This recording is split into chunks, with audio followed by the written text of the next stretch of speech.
Okay, thank you everyone for joining us over your lunch hour here today for our educational and informative program from Downsizing to Rightsizing, where you'll hear from the professionals about the entire downsizing process from decluttering and preparing your home for sale to selling it or renting it at the highest and best possible price to finding your new home and to affording your new home. So I am Bobbi Meloro of Meloro Law.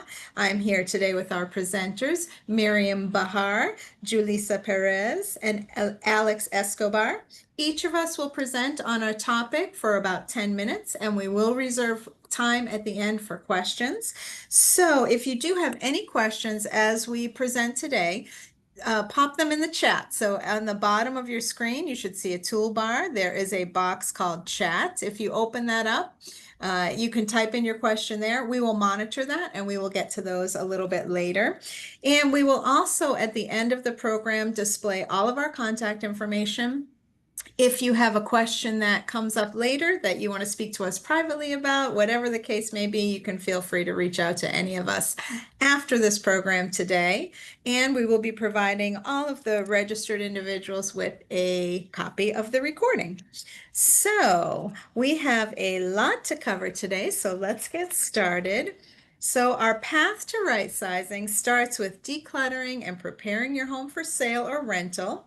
And we will first hear from Miriam Bahar. She is the owner of A Moving Experience LLC, a South Florida-based company specializing in senior move management.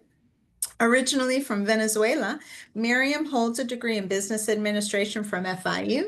She brings extensive hands-on experience in nonprofit leadership and formerly served as director of administration for independent assisted living and memory care communities. She's deeply committed to the well-being of the elderly. Miriam now helps seniors organize, downsize, and transition smoothly, whether moving into a care community or aging in place. She's a certified senior move manager through the National Association of Senior Move Managers and is fully licensed and insured. So with that, I will leave it to you, Miriam. Please tell us all about decluttering and organizing and getting your home ready for sale. Well, thank you so much for that lovely introduction, Bobbi, and thank you for having me. Well, I wanted to basically talk a little bit about how important downsizing is to this process. And I love that we are all together because it does take a village, as I always say. Okay, let's go on. So there's a few reasons why people downsize, right? And it all starts usually with the financial benefits. Usually a smaller home often means, lower mortgage payments, utility bills, maintenance costs, and property taxes, less upkeep. The lots are smaller, right? So the downsizing can free people of endless chores and upkeep. The lifestyle changes, empty nesters might not need all that extra space, the extra rooms when the kids move out, go to college. And of course, what I see a lot of is relocation or retirement. So moving to a different city or country, especially after retirement, can be a good reason to downsize. But what we see the most is the health reasons, especially in senior citizens. They might need to move to an independent living, senior living community, memory care, nursing home, whatever it may be after a diagnosis, a fall, or something that might need them to push them into an urgent situation where they need to move, and therefore they might need to downsize from their home of 40, 50, 60 years into a smaller home of, let's say, 2 bedrooms, 1 bedroom apartments. Okay, so actually, when we started talking about a webinar, we realized that May is Mental Health Awareness Month. And this month encourages everybody to have conversations about the well-being and how important mental health affects everyone, not just people with diagnosis, but everybody. It's important to take care of our mental health. And one of the ways that we can take care of our mental health is prioritizing self-care. It helps regulate our mood. It helps improve focus and a sense of self-worth. As we age, self-care is important, very important for us to have a better quality of life. As we age, we tend to do less self-care because we're always taking care of somebody in our lives, whether it be our children, our spouse, our loved one. But we have to remember that it's important for us to stay healthy so that we can care of others. So I wanted to really start this webinar for all of us to do an exercise together and close our eyes and take a deep breath. This we can do anywhere, even if we take a second at work, a second at home, in the morning when we start, before we start our day, or at the end of the day before we go to bed. It's important that we take a breath and visualize our ideal home, an organized, safe, and peaceful home. So just let's take a breath for a second.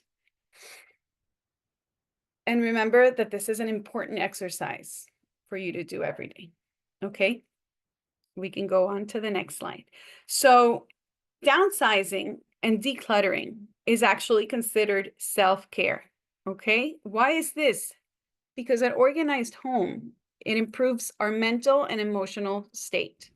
It reduces our daily friction and stress, and it signals our brains to relax.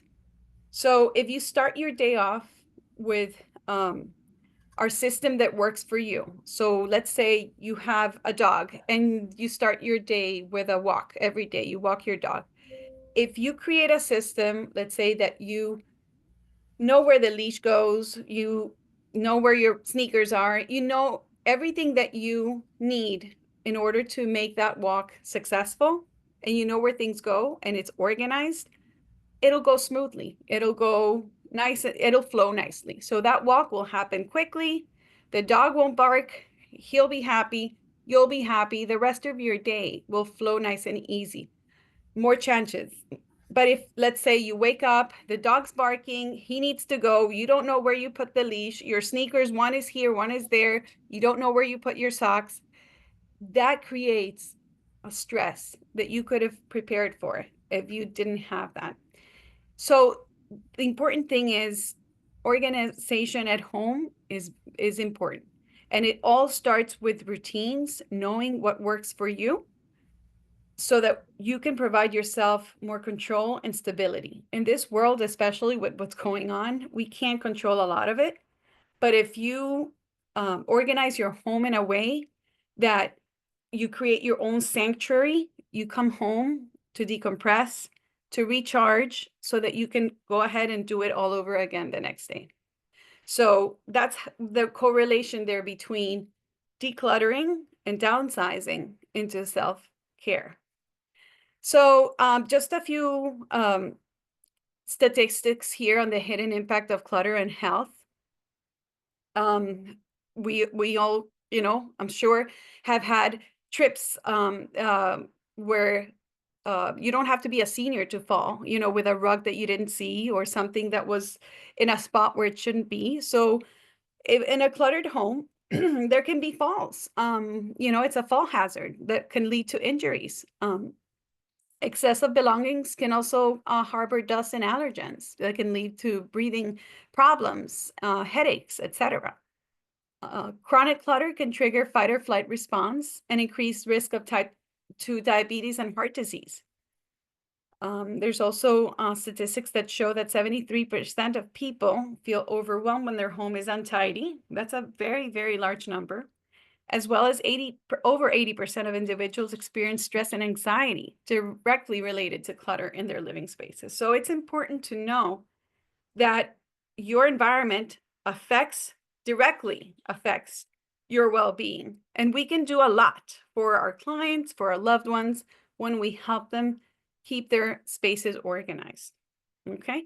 So there's a little bit of an exercise also. If you're able to stand up, if not, it could be a chair exercise too. You can do it in your office. You could do it at home.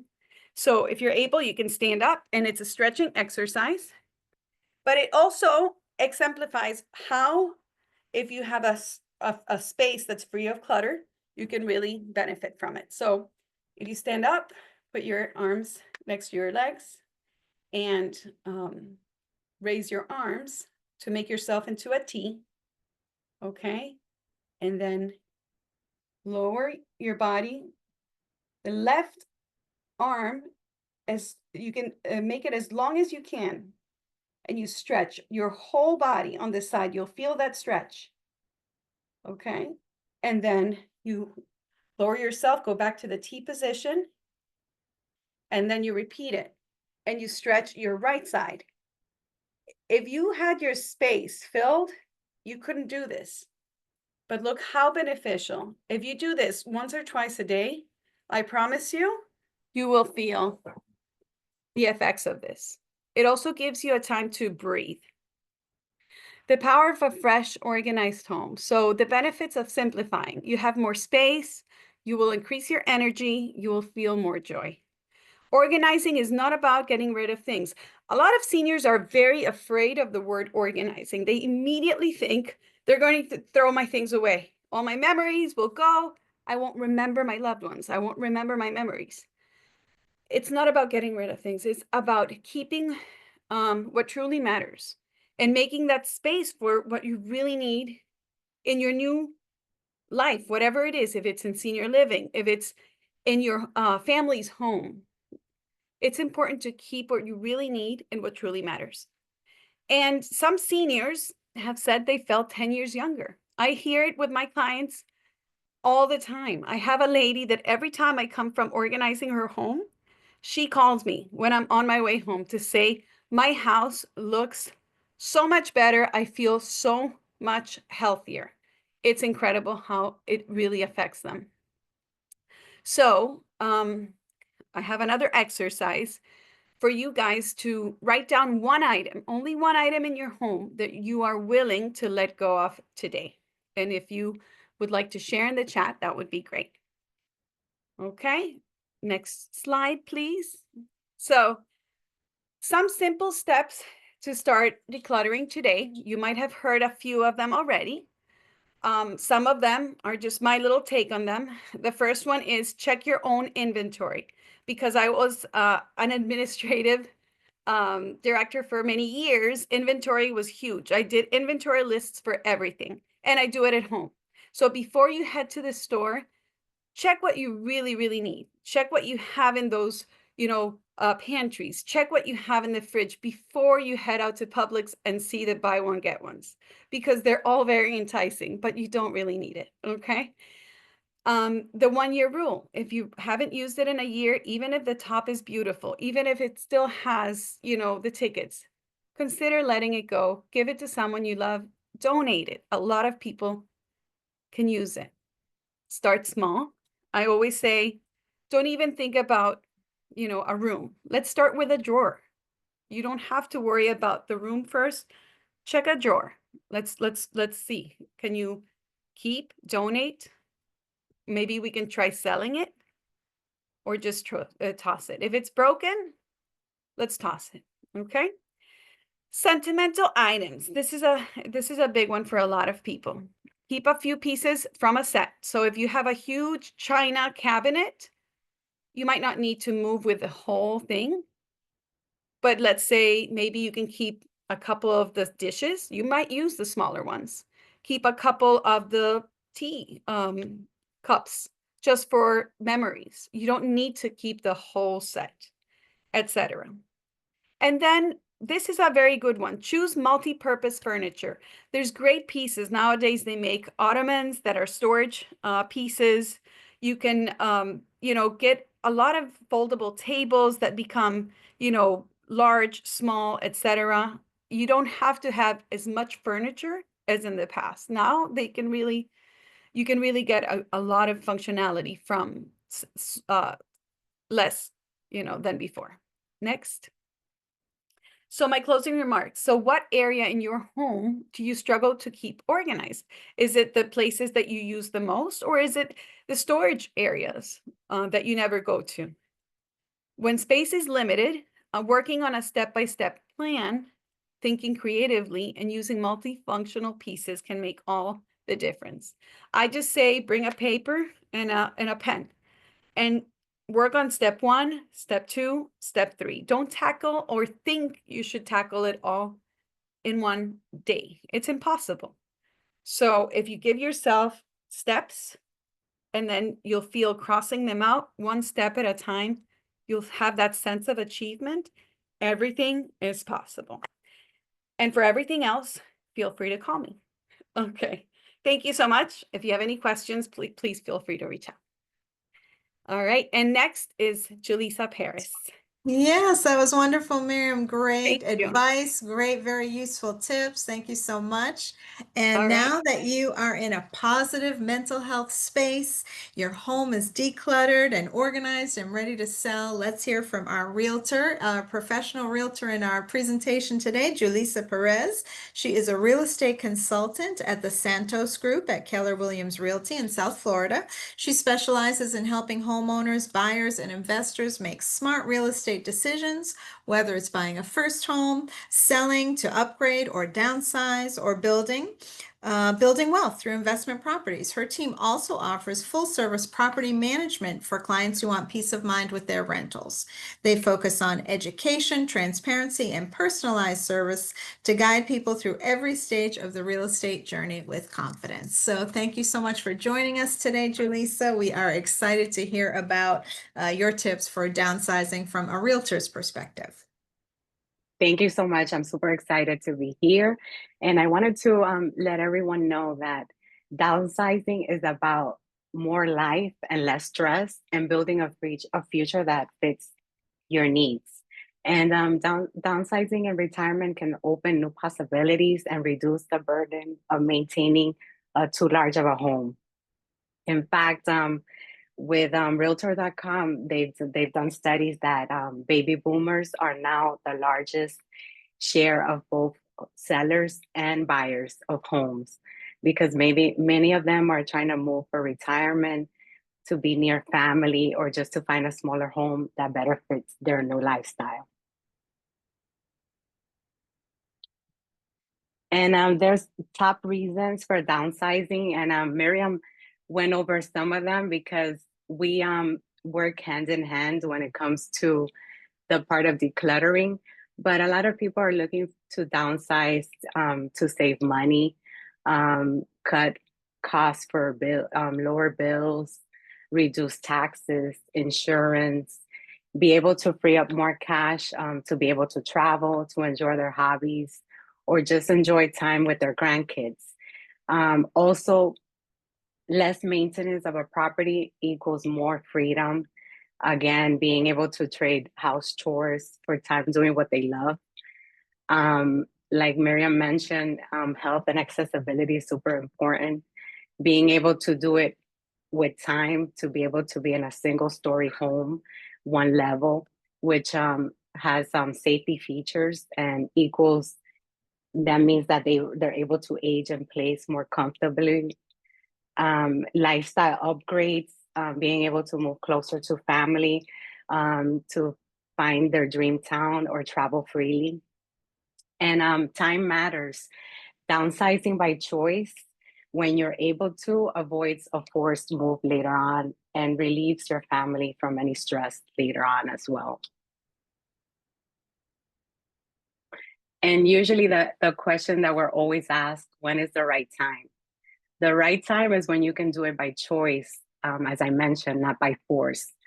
Being able to do it earlier, rather than a necessity, like you're having health issues, really allows it to be a smoother transition. Being able to do it while you don't have any mobility issues really helps, because you can make better choices. The process is less stressful. But obviously, we're with you along the way, making sure that every process is smooth from the beginning to end. But we always recommend that you do it when you're able to do it, do the right choice. And when your house, it seems to be a burden, like you have too many big costs, the house is too big, or you have too much to maintain on the property.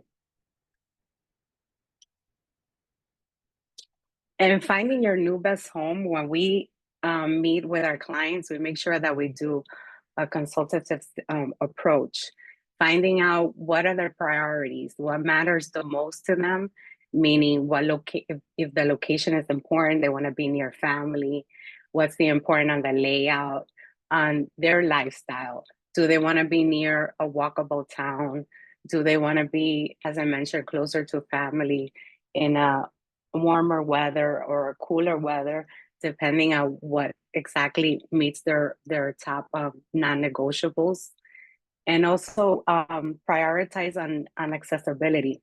Being able to do your choices ahead of time means you're able to look for those single level homes, being able to look at for example, walk-in showers, an attached garage, easy entry, making sure that it's future-proof for their life, for those unexpected health issues in the future. And when we explore options, we recommend looking, if they're looking for condos or townhomes, a lot of families are looking for a lock and leave lifestyle. Like they want to be able to travel around the world and be able to have a property that they don't have to worry about any exterior maintenance. And when it's a condo or a townhouse, is already included. They're also looking for 55 plus active adult communities, meaning communities that are specific for 55 years or older, which include a lot of social activities, low maintenance living. It's more secure and offers a lot of activities for them. If they're looking for smaller single family homes, it gives them more of a familiar feel. They're able to maintain it easier because it's a lot smaller than what they're used to. Or there's options of assisted living or independent living communities. If they're looking for an assisted living community, it's for those that need the support with daily activities, but they still want the independence. And with independent living communities is for active, self-sufficient retirees who want amenities and community. And we're glad that we have one of our colleagues here who's our senior care advisor that can really help make sure that they match the lifestyle with the budget of the person that's looking for that type of community.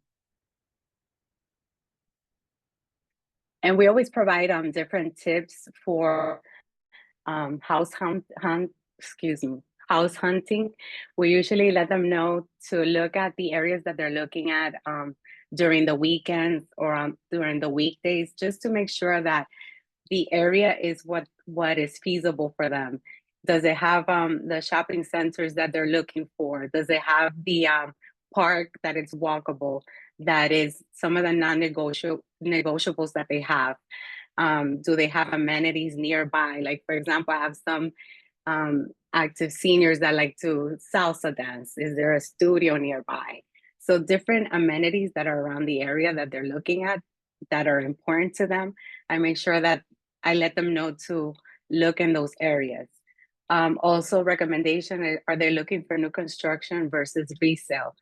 Do they want to look for a property that's more modern, convenient, that they don't have to worry about any upkeep at the front end? Or do they want to resell, meaning a home that has been, that is not new, but may need some upkeep at the beginning, but they want to be able to get that property because of the location, because of the charm, or just because it fits their future needs? Also, if they're looking for near family or healthcare, what options are there that are the non-negotiables? Then preparing the home for sale. This is a lot of the items that Miriam touched base on, which is decluttering. It's really important to start early because we know that a lot of our clients, they've been in their properties for 20, 30, 40 years. So there's a lot of memories, there's a lot of heart, and there's a lot of time that they have in place that may not be as easy for them to let go of many things. So we make sure that we prepare them in advance. We definitely recommend senior move managers like Miriam because they really help them make sure that they keep the method of keeping, donating, or tossing, making sure that they really truly keep the things that are going to make their next chapter a lot smoother and less stressful. And when it comes to to preparing the home. We make sure that they stage it right, that it's clean, that they keep neutral coloring so it could be inviting and move-in ready. And if there's any small repairs, like we just let them know that, make sure that they do the minimal. Like for example, if there's a touch of paint, or if there's frames that they've had in place for years and there's holes, just to make sure that they cover them. But we let them know not to spend major money on making major changes to sell the property, because we want to make sure that they're saving instead of spending. So it's minor details just to prepare the property to be able to sell it. But we always recommend for them to look for professional help, like move experts like Miriam, to look at for help with elder care lawyers like Bobbi, to make sure that they review their estate plans, their titles, and make sure that everything aligns with their financial and legal goals. Okay. And then our expertise with pricing and marketing. We make sure that when we have our consultative meeting with the client, we make sure that we do a comparative market analysis, letting them know how much they will be able to sell their property for. Obviously, there's a lot of clients that they've been there for years, and they have a particular price in mind. But we make sure that we cover the analysis, letting them know what were the recent sales, how much we think that the property can be sold for, and we prepare it accordingly, because we want to make sure that the price is right, because that's the key in order to be able to sell the property efficiently, and making sure that we don't leave any money on the table, and that they get a good return, and maximize the profit for the client. And also we let them know about the timing. Like right now, if we're to place a property on the market in Miami-Dade or Broward County, it's taking about 103 days to sell, as long as the pricing is right. We take that into consideration because there's a lot of moving parts. Like for example, if the person is planning to sell the property and with those proceeds buy another property, we have to make sure that the timing is right. So because there's usually like a domino effect, depending, each situation is different, but we make sure that we maximize the pricing, the timing, and the strategy to make sure that everything runs smoothly and accordingly.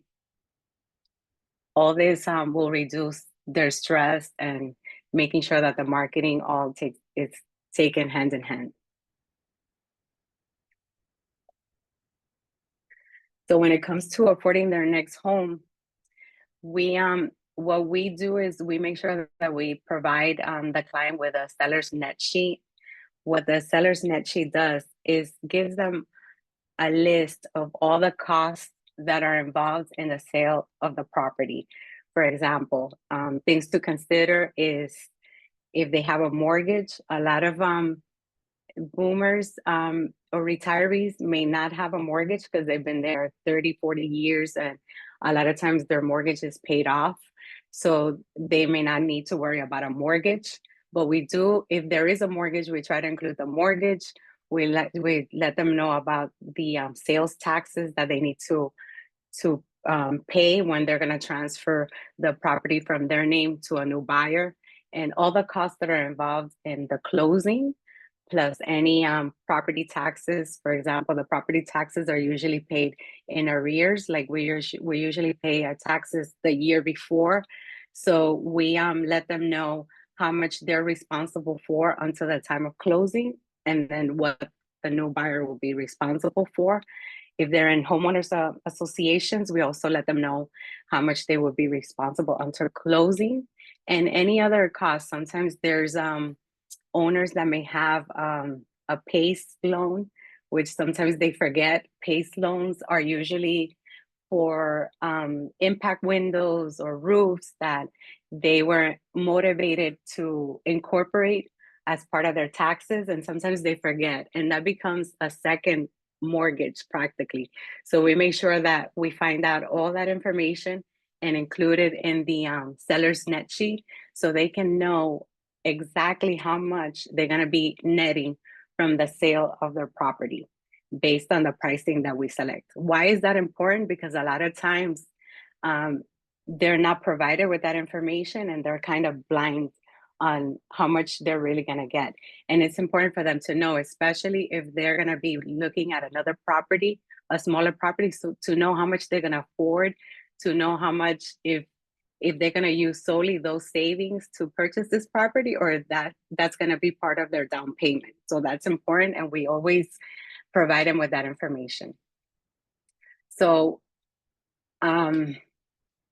with home equity and financing options, as I mentioned earlier, many retirees are buying the properties cash because they have a lot of equity in their properties. A lot of them may not have a mortgage. So for example, if there's a property that their property is for sale, let's say they bought it at 100,000 40 years ago, and now they're gonna sell it for 800, they're gonna make over $100,000 in over like they're gonna make a substantial amount of money, and out of that amount, like 100,000 will not they will be exempt from capital gains, which is really important. So what they do is they either buy with those proceeds the next property cash, or they use the funds to be able to give a large down payment and be able to use the rest for savings or for traveling or taking the family. So they have substantial funds to be able to utilize. Also, if they decide that they're not going to pay cash, but they're going to give a large down payment, it eliminates them from having to get a 30-year mortgage on their next property, or versus a 15 or 30-year mortgage. A lot of times we have clients that rather sell first, so they don't have to worry about double payments later, or they rather buy first, and then when they sell their property, they're able to move smoother to their next property. But it's important to have the discussion with the client, because a lot of times if they buy first and they still haven't sold their property, there may be some financial implications there. So we make sure that it's going to be something smooth for them, that they're not going to have any stress later on having to pay two payments of mortgages. And we always recommend in this case, to really work with a financial advisor to make sure that they're using the funds properly and being able to making sure that the selling and buying fits into their long-term plan. And also Bobbi comes in as well, because she can advise on protecting their assets and planning for the future care of their needs. So And let's then just wrap up, Julissa, if you could, please. We are running out of time, but thank you so much. I love the presentation. Okay. Well, really quick with the transition planning, they have the option of being able to sell the property or rent it, because sometimes, and Bobbi will come in that aspect as well, if their monthly funds is not gonna allow them to be able to purchase, they can always rent their property and be able to move into a community or move with their family. And when they do that, we can rent the property for them, and we can also manage it for them, because there's a lot of clients that they don't want to deal with the day-to-day of the tenants or of the upkeep of the property. So we do that. And then tax considerations is just to mention that when it's a single person selling the property, they have a tax exception up to $250,000. And if it's a married couple, $500,000. What that means is that if your property sold for $700,000 and you're married, you would only have to worry about $100,000 in capital gains. And there's different ways that you can try to reduce that, is by keeping receipts for any major improvements that you've done to the property, so it doesn't cost you a lot. And when we speak about all these taxes, we always recommend expert in taxes, but also we let them know in their seller's net sheet, we include any cost that they're gonna have associated with real estate commissions, with sales property taxes, and any closing costs or mortgages that they need to worry about, to make sure that they know upfront what their costs are and what their nets are going to be. And again, downsizing can bring freedom, comfort, and peace of mind. We always say to focus on right sizing to fit your next chapter. Lean on the professionals. Like, we're here to help you. Miriam as the move manager, Alex as the senior care advisor, and Bobbi as the elder care lawyer. So you have a team in us that we can be able to guide you all step of the way to make sure that your move is as smooth and confident as possible. And we really thank you. We're here to support you. My contact information is there on my social media. We have our website, and this is a QR code in case you want to be able to scan that. We can be able to provide you a free home valuation and be able to provide you any information that you may need about your current property. Perfect, Julissa. And Thank you thank you. so much. That was very informative and helpful. And now that you've got your plan in place to sell, well, let's find you your best new home with Alex Escobar. Alex is the owner of Assisted Living Locators, an agency which helps seniors make informed decisions and find the best community to live where they can receive proper and necessary care and support and thrive. He and his team have extensive training and have spent countless hours inspecting communities, saving you a lot of legwork, a lot of time, a lot of research. He has already met the staff, inspected the community, reviewed the state reports, and he can best advise families on senior living and care options. Alex is a passionate customer service-oriented professional with unmatched work ethics from his own personal experience of navigating the complexities of assisted living and skilled nursing care for his own parents, his own loved ones. He decided to help other families. He has received numerous awards and accolades, is heavily involved in his community, and is a devoted husband and father who has resided in South Florida for 35 years. So welcome, Alex. Let's please, I'm excited to hear about your senior care options for their next home. Thank you, Bobbi. Thank you. So I'm going to go into different communities and different options that are out there, independent, assisted, and memory care communities as well. So in that first slide, I'm going to talk a little bit about the history of assisted living or communities in general, which started in the late 70s. The exact time and place is not documented, but roughly around that area. And communities, independent and assisted living communities, were originally started to help the seniors strictly with their ADLs, or activities of daily living, whether it's bathing, grooming, help with eating. That was their original intention.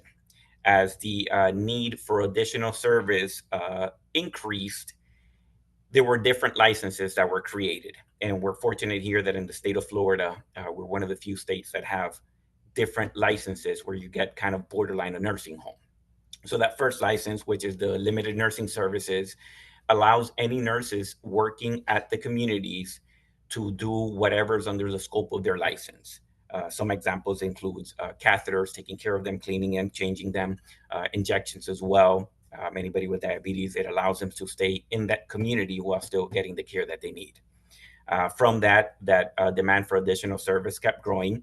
The ECC, or Extended Congregate Care, was the next license that was developed, and it also allowed for additional care, permaports, feeding tubes, and this license is actually almost a gray area, I want to call it, between an assisted living and a skilled nursing or a nursing home. From that, there was an additional license as well created, which is the limited mental health. And this is more for individuals with any bipolar or psychiatric type diagnosis. It allowed them to leave that kind of institutional settings and move into more of a residential setting. And that last bullet that I have, which is the continuum care retirement communities. These are actually large campuses that are going to have all the levels of care within them. When you originally move in, typically start off on the independent level. And then from there, as you need a little more help, more hands-on help, you move on to the assisted, the memory care, and the skilled nursing.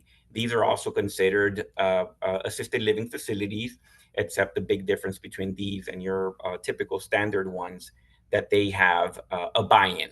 So you buy into, and it's basically kind of similar to buying a long-term care policy, insurance policy up front, where they're guaranteeing that they're going to take care of you even if your money runs out, whether it's for 3 years, 5 years, and so forth. And they're all slightly different. In that next slide, I'm going to talk about independent living, which is a great option for anyone that's looking for any type of additional supportive services, or anybody that's also living at home as a homeowner, but just the upkeepings of the house and the day to day are getting too overwhelming. So independent living is basically like a resort style community. A lot of them will have pools, theater rooms, gyms, activities, and I like to describe them as a never ending cruise ship, basically. What's included is your water, electricity.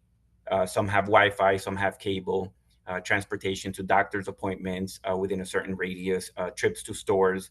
Wide range of different activities. Your meals. Some have two, some have three. It varies, and all the maintenance inside and out. So you don't have to basically worry about anything, and housekeeping as well. They typically start at about $2,500. And some have second person. So if it's a couple, you could stay in the same room and just pay a smaller fee. And again, it helps seniors move into that independent portion of the community for those additional supportive services. That next slide talks about assisted living, which is more of a hands-on. So in an assisted living community, which could also be started off at independent, and now you're to that point where you need a little more hands-on. It's going to include everything that independent living has, except now you start adding on the hands-on or the assisted portion of it. This is where you're to the point where you need a little more cueing reminders, maybe help or supervision with bathing, dressing, toileting, or transferring. And all of that is determined by a nurse at the community. So basically, a nurse will do an assessment and kind of determine at what level you're at. And they all have kind of vary slightly depending from each community. And that next slide gives you an overview of assisted living and everything that's included. So basically, it's going to cover the same for independent and assisted, or very similar. It's going to include all your utilities, transportations, outings, activities, and meals. And it's all included in the big benefit that it's just one bill. So you're not paying 5, 6, 7 bills, on a monthly basis. A lot easier to manage, a lot easier to do. Um, and then again, going back to the levels of care, each community is going to do their own, and it's typically standard anywhere from 1 to 6 levels of care. Some have a point system, and some of them do kind of what's called the all-inclusive, basically. And just so that you have a better understanding of the levels of care, this slide shows you how it might look like. And again, this is just an example. Every community is different. On the far left, you have what's considered independent, which is basically a level 0, where you don't need any help with your ADLs or activities of daily living. You're able to do everything on your own. You're just benefiting from the meals, the housekeeping, laundry services, as well as all the benefits from the different activities and socialization. Level 1, there's an example. You might start needing a little bit of help with cues and reminders. Level 2, maybe medication management, more cues and reminders, and maybe a little bit of assistance or supervision with bathing, grooming. Level 3, and so forth. And again, each community is going to be slightly different. The next slide is going to talk briefly about memory care. I'm not going to go too much into it, but this is also another option that you have that's more advanced. They are included also in a lot of the communities. They're slightly different, but it's more of a hands-on eyes and a secured environment for any individuals that are wanderers. And it's a higher ratio of caregivers to patients at these memory care communities. Several reasons why to consider moving into a community, whether it's independent, assisted, or memory care. A lot of the individuals on the independent side, they're looking for those additional supports, and also might be just exhausted from the upkeeping of being a homeowner. That reason that the one at the top, caregiver burnout, is one that I see a lot. Friends and family that are involved, taking care of somebody, it's a 24-hour task and it gets very exhausting. So that might be a reason. You might also start at home, paying for home care, but after some time, when you need more and more hours, it might get to the point where it's very expensive. You might also have family that's out of town or no family here, so you need you need that 24-hour help, and moving into one of these communities could be very beneficial. Also, the benefits from socialization and interaction. A lot of individuals might be at home. They might get the help in the morning and in the evening when everybody's home, but during the day they're at home by themselves and they start experiencing loneliness. As well as modern life for the direct family is way too busy and they don't have the time to give the elders or the seniors the proper amount of hours. That next slide talks about different finances and payment sources. Long-term care is one that I see a lot. If you have one, it's a huge benefit. It's something that you could possibly start looking into. If you have a financial advisor, might want to reach out to them. War veterans aid and attendance is also something that if you did serve, a really good one as well, that can provide additional benefits. Any savings, investments, bridge loans as well, those are all different options. Retirement money, of course, whether it's a Roth, 401k, all of these can help fund, as well as any other resources. Medicaid, which Bobbi is going to talk about shortly, could be another as well payment source or resource that you could use. That next slide talks about the services that I provide. As Bobbi mentioned earlier, I am local. I've lived in South Florida, so I'm very familiar with the area here. I focus on the Broward area, and I've also personally visited the majority of the assisted living communities, independent and memory care communities. And any recommendation that I make to any family, I always check behind the curtains, make sure that there's no type of elder abuse cases going on, that all the communities are up to date with any and all compliance, state, federal. And I also always ask myself, is this a community that I would place my mom? If the answer is no, then it's one that I will not make a recommendation.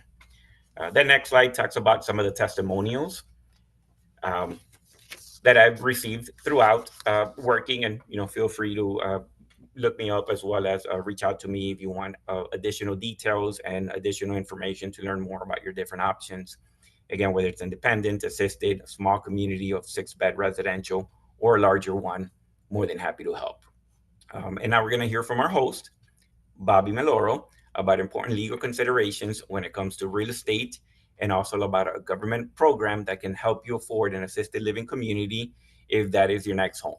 Bobbi has over 25 years experience as an attorney, and she helps her clients get their ducks in a row, protect their family, and save their dough by protecting assets and avoiding probate through proper estate planning, and by helping clients qualify for and obtain Medicaid long-term care benefits to help pay for their home health aid, assisted living, or nursing home. Bobbi, the floor is yours. Thank you very much, Alex. Thank you, everybody, for your wonderful presentations. So those are my ducks because they're all in a row, as you will see, and I will help you do the same for your family. Some legal considerations as you're thinking about downsizing that are very important. So number one most important legal document you need in your toolbox is called a durable power of attorney. Okay, you have to give written permission to somebody that you trust to be able to make decisions for you if you get sick. All the things we've talked about today are when, in the ideal circumstance, you've planned ahead, you're downsizing because it's something you're choosing to do, and you have plenty of time to get everything done. However, the majority of the time, it's a crisis situation because people are notorious for not planning ahead. So if there's an emergency, if you get sick, who can step in and talk to Julissa and list your home for sale? Who can work with Alex and find a community for you? Who can hire Miriam to declutter and organize all of your things? Somebody needs your written permission to do that for you. So you need to have a durable power of attorney. Everyone over 18 should have one. If there's ever some kind of an accident, this person can make phone calls for you, sign papers for you, pay your bills for you. Super important. If you don't have one, then your family gets the pleasure of going to court, which nobody ever wants to do. It's super expensive, it's super burdensome, it's super stressful.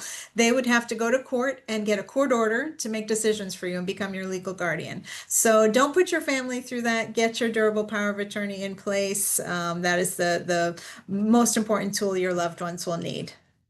So, and then you also want to protect your real estate from probate, right? Part of what we do is we try to keep people out of court. We don't want people to have to go to court to get a guardianship. We don't want people to have to go to court for a probate after a loved one passes away.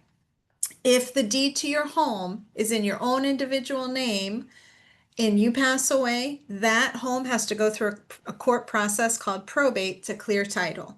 You can avoid that by making sure you have the proper deed. We have something in Florida that not many states have. You should take advantage of it. It's a wonderful tool. It's called a ladybird deed. It's also called an enhanced life estate deed. And basically it says, I still own this home and I am the only owner for as long as I live. But if I pass away, I want title of this home to go to, and you could name a loved one. You could name a trust if you have a family trust in place. And that clears title upon your death so that title passes automatically and no court order is needed.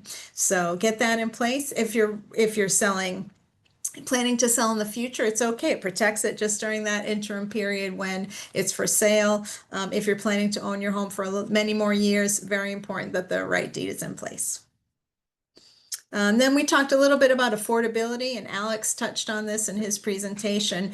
There's a company called Genworth that does a long-term care survey every couple of years. The last one was done in 2023. In South Florida, the average cost for an assisted living was $52.50 per month. So that can be a little unsustainable for people. Sometimes they need a little financial assistance to be able to afford that. So we deal a lot with this government program called the Medicaid Long-Term Care Program, which helps to cover the cost of assisted living. So you can pay for your assisted living in 3 different ways. Maybe you have long-term care insurance. Most people don't, because even that is very expensive. Maybe you have enough savings and you can just pay and write a check every month to your assisted living. If you don't, if there's a little bit of a shortfall, right? If your Social Security is $2,000 a month and your assisted living community costs $4,000 a month, where are you going to come up with that, shortfall of $2,000 a month? That's where the Medicaid long-term care program can be a big help.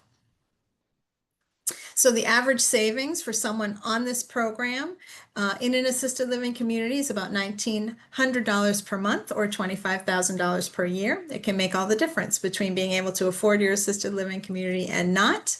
There is a wait list for this program. So again, let's plan ahead. Let's not be in a crisis situation and let's not have to urgently move, because it can take a few months, even in the best case scenario, even with my help, to get through this wait list. So you want to plan ahead, get on the wait list while you're decluttering, while you're listing your home for sale, while you're working with Alex to find your new home. Let's get you on the wait list for this benefit. And we help counsel you through that process.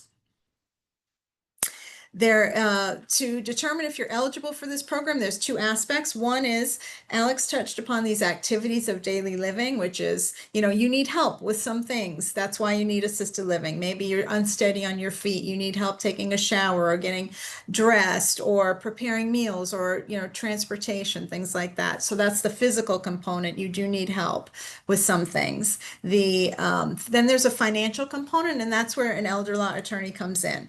This program is based on financial need. They look at income, they look at assets. We look at income and assets first. We can tell you if you qualify, and if you don't, we know the Medicaid rules very well, and we can always find a solution to help you qualify in a Medicaid compliant way. We can shelter income or assets as needed. So the financial eligibility requirements right now: income of $2,901 per month. If you're over, it's okay. There's a solution. We can set up something called a qualified income trust for you. Countable assets have to be $2,000, which is, that income level goes up every year. There's a cost of living adjustment. The asset limit has never gone up since I've been practicing. It's $2,000. That's what gets most people. We can shelter assets if they're over in a Medicaid compliant way.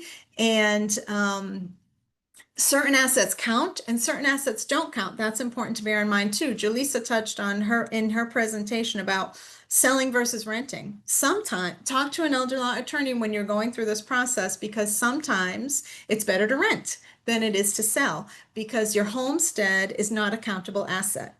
Rental property is not a countable asset. So we could set up a rental property solution for you so that you can qualify for this program. Other things that don't count are one vehicle. You can have a vehicle that doesn't count as an asset. The way retirement IRAs and 401ks work are the principal balance does not count as an asset, but the monthly income does. So we go through all of those things with you. We explain how it works, and we figure out how to make sure that you're eligible and your application gets approved.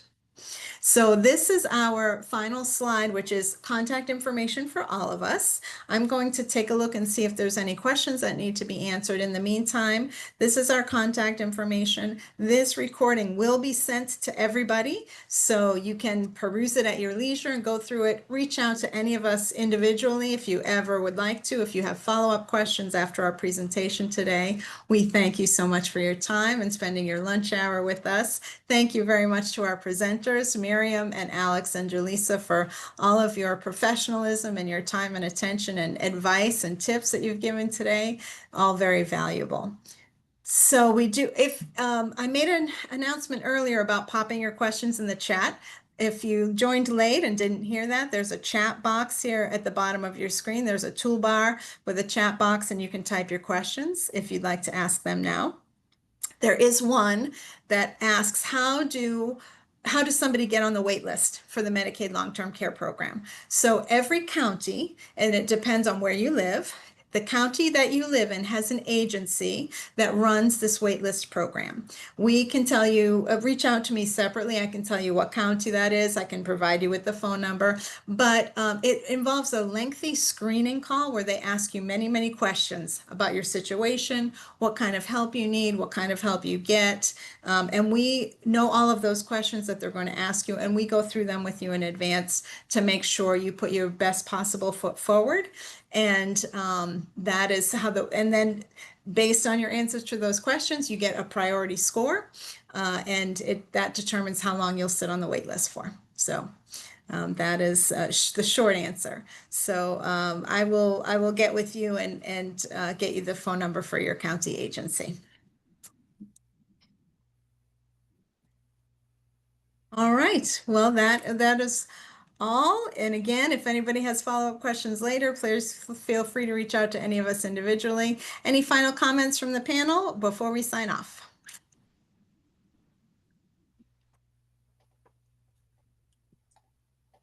Nothing here. All right. Have a Good. great Thank you for rest of joining the us. day, everyone. Yes, thanks so much. Have a great day. Okay. Thank you.